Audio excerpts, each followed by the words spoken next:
तो दोस्तों ये है संचार साथी एप्लीकेशन। इस एप्लीकेशन को लेके बहुत सी कंट्रोवर्सीज निकल के आ रही है और बहुत से लोग ये सोच भी रहे होंगे कि इस एप्लीकेशन का एग्जैक्टली काम क्या है और गवर्नमेंट इसे क्यों मैंडेटरी करना चाहती है। इसके अलावा इसके परमिशन को लेके भी अलग-अलग कंसर्न्स निकल के आ रहे हैं लोगों के कि ये एप्लीकेशन तरह-तरह के परमिशंस आपसे लेगा जिसमें कॉल है, कैमरा है और भी कई सारी चीज़ें हैं।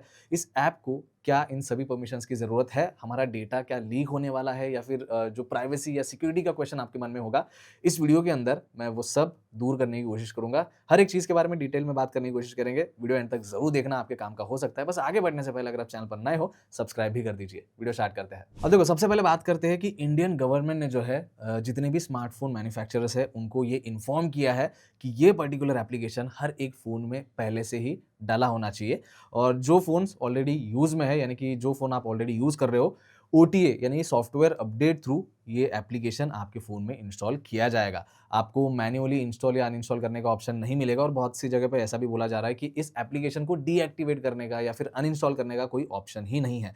अब गवर्नमेंट तो इस चीज़ को मैंडेटरी कर रहा है, लेकिन स्मार्टफ़ोन मैन्युफैक्चरर्स जो है कितना इस चीज़ के ऊपर कंप्लाई करेंगे, ये देखने वाली चीज़ है और एप्पल ने तो साफ मना कर दिया है कि हम जो है प्री इंस्टॉल नहीं करेंगे इस एप्लीकेशन को।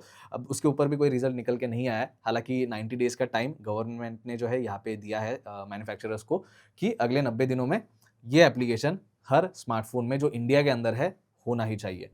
अब बात करते हैं कि संचार साथी एप्लीकेशन एग्जैक्टली है क्या? देखो, सबसे पहली चीज़ तो ये एक official telecom cyber security app है जिसे डेवलप किया है मिनिस्ट्री ऑफ कम्युनिकेशन ने।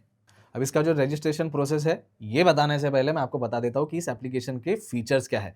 सबसे पहले फीचर की बात करूँ तो सेंट्रल इक्विपमेंट आइडेंटिटी रजिस्टर का एक फीचर आपको मिल जाएगा। अब इससे होता क्या है, ये यूज़र को हेल्प करेगा ब्लॉक या फिर ट्रैक करने में। कोई भी फ़ोन आपका चोरी हुआ है या फिर गुम गया है, उन्हें ब्लॉक या ट्रैक करने में इस फीचर का जो है आपको यूज़ होने वाला है।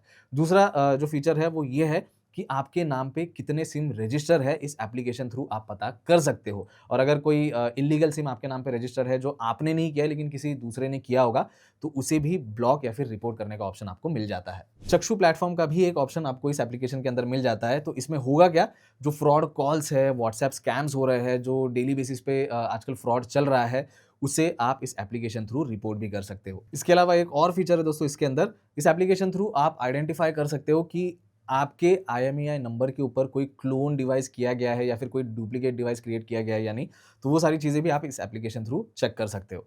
तो सेफ्टी को ध्यान में रखते हुए गवर्नमेंट ने इस एप्लीकेशन को डेवलप किया है और इसी की वजह से इस ऐप को ये मैंडेटरी करना चाहते हैं। अब गवर्नमेंट के क्या क्लेम्स है इस ऐप को लेके, उसके बारे में बात करते हैं।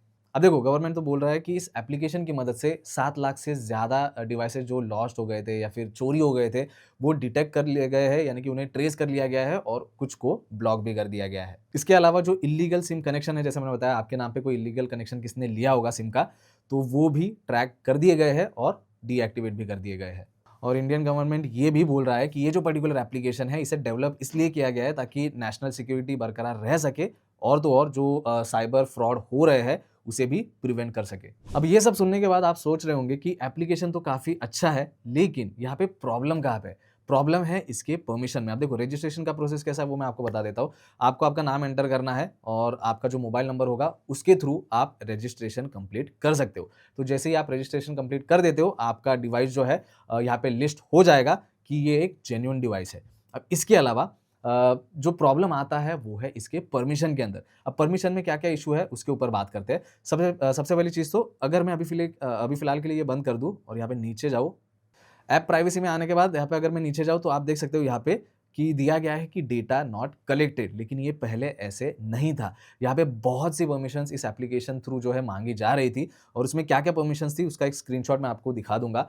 आप चेक कर सकते हो, यहाँ पे कैमरा की परमिशन माँगी गई है जिसमें टेक पिक्चर्स एंड वीडियोज़ का ऑप्शन दिया गया है।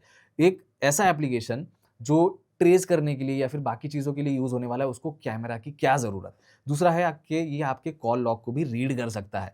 टेलीफ़ोन का भी यहाँ पे परमिशन जो है माँगा जा रहा था। एसएमएस का परमिशन आप देख सकते हो स्क्रीनशॉट के ऊपर, वो भी माँगा गया है, जिसमें सिर्फ़ रीड नहीं कर सकता दोस्तों, ये सेंड भी कर सकता है किसी भी एसएमएस को। तो ये एक बहुत कंसर्निंग चीज़ है। स्टोरेज का भी परमिशन यहाँ पे माँगा गया था, जिसमें ये कहा जा रहा है कि मॉडिफाई और delete the content of your shared storage, read the content of your shared storage. तो इन सब चीज़ों की परमिशन IMEI बेस्ड एप्लीकेशन को क्यों चाहिए और बाकी सारे अदर जो परमिशंस थे वो आप यहाँ पे चेकआउट कर ही सकते हो।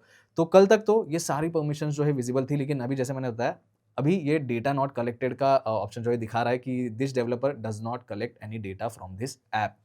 तो अभी तो इन्होंने चेंज कर दिया है, लेकिन आगे आने के बाद या फिर आगे जाने के बाद वापस किसी अपडेट में ऐसा ना हो कि ये लोग परमिशंस वापस माँगे। तो इन्हीं सारी चीज़ों की वजह से कंट्रोवर्सीज़ क्रिएट हो रही थी दोस्तों। एक और चीज़ है इन परमिशन की वजह से एक और कंसर्न यहाँ पे खड़ा हो जाता है कि भले ही अगर हम परमिशन दे भी देते हैं, तो हमारा कौन-सा डेटा जो है कलेक्ट किया जाएगा, हमारे डेटा को कौन चेक कर सकता है, वो हमारा डेटा कितने टाइम के लिए स्टोर्ड होगा, ये बहुत से सवाल खड़े कर देता है। लेकिन अभी फ़िलहाल के लिए तो जैसे बताया डेटा नॉट कलेक्ट का यहाँ पे जो है आईफ़ोन में तो पॉपअप आ रहा है और जैसे बताया था वीडियो के स्टार्ट में, एप्पल ने अभी तो इस चीज़ के ऊपर कंप्लाई करने से मना कर दिया है। एंड्रॉयड फ़ोन्स में ये चीज़ आ सकती है। जो नए फ़ोन्स हैं उनमें तो एप्लीकेशन प्री इंस्टॉल होके आएगा, लेकिन जो ऑलरेडी फ़ोन यूज़ कर रहे हैं, किसी ओटीई अपडेट थ्रू आपको वो एप्लीकेशन जो है देखने मिल सकता है। अब यहाँ पे फ्यूचर में हमें देखना पड़ेगा कि कितनी सारी चीज़ें यहाँ पे चेंज होती है। क्या एप्पल सच में इस चीज़ को कंप्लाई करता है या फिर मना ही करेगा?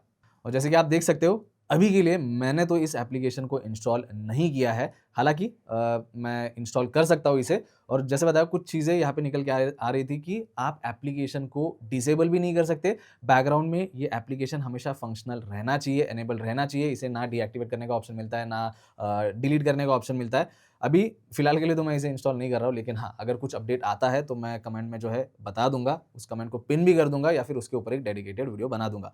अगर इस एप्लीकेशन को आप ऑलरेडी यूज़ कर रहे हो, तो आपका क्या फीडबैक है? कमेंट सेक्शन में ज़रूर शेयर कर देना। एक तरीके से जो इनिशिएटिव है गवर्नमेंट का, वो अच्छा है कि साइबर क्राइम जो है वो कम हो सकता है। फ्रॉड कॉल्स जो आते हैं, जो लोग फँस जाते हैं किसी चीज़ में, जो इल्लीगल कनेक्शन आपके नाम पे लिए जाते हैं जिनके बारे में आपको नहीं पता, इन सबको प्रिवेंट करने के लिए इनिशिएटिव डेफ़िनेटली अच्छा है, लेकिन परमिशन का जो इश्यू है, वो रहेगा। गवर्नमेंट को जो है इसके ऊपर क्लैरिटी देनी पड़ेगी। एप्लीकेशन में भले ही यहाँ पे अभी फ़िलहाल के लिए दिख रहा है कि डेटा कलेक्ट नहीं किया जा रहा है, लेकिन फ्यूचर में करेंगे या नहीं, ये देखने वाली चीज़ है। तो बस दोस्तों यही था आज के इस वीडियो के लिए। वीडियो अगर आपको अच्छा लगा है, हेल्पफुल लगा है तो वीडियो को लाइक और चैनल को सब्सक्राइब ज़रूर कर देना। कुछ आपके सवाल होंगे तो कमेंट सेक्शन में आप मेंशन कर सकते हो। मिलता हूँ नेक्स्ट वीडियो में।